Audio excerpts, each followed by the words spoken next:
चलित वर्ष युक्त 2 बोर्ड परीक्षा मार्किंग ढांचारे बड़ परिवर्तन करा जायछि। एथर 80 मार्क रे थ्योरी देबे ता सहित 20 मार्क रे असेसमेंट देबे। जदि 100 मार्क रु 24 मार्क रखिबो ताहाले युक्त बोर्ड परीक्षा रे पास हेबो। NACHSE तरफरु जारी हला बड़ निष्पत्ति। आसंतु एहार संपूर्ण अपडेट जानिबा ए वीडियो माध्यम रे।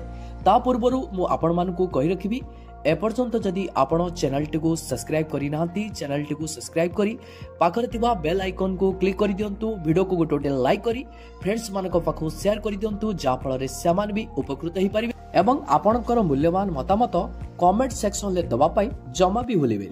तो चलंतु आज के डेट रे कोन अपडेट रहिछि जानिबा। देखंतु पिला मानकु परीक्षा रे चाप कमेबा जेमिति कि समाने परीक्षार चाप मुक्त होई परीक्षा पाई प्रस्तुति हेई परिबे। ता सहित सेमाने केमिति परीक्षा रे भल नंबर रखिबे एथि प्रति विशेष ध्यान दिया जाई नेशनल ढांचा रे परीक्षा करिबा पाई उच्च माध्यमिक शिक्षा परिषद निष्पत्ति नेइछि।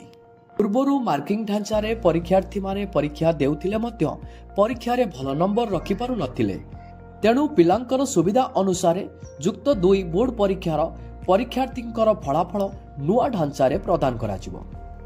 प्रथम थर पाई बोर्ड परीक्षा रे असेसमेंट देबे युक्त 2 छात्र छात्री माने 20 मार्क असेसमेंट और थ्योरी 80 मार्क मिसाई 100 मार्क रे देबे परीक्षा।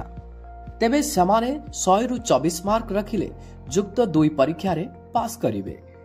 नु पिला मानकु परीक्षा रे चाप कमेइबा परीक्षा रे भल नंबर रखिबा पाई सेति पाई नेशनल ढांचा रे परीक्षा करिबा पाई उच्च माध्यमिक शिक्षा परिषद तरफरु एही प्रक्रियाटी को अवलंबन करा जायछि।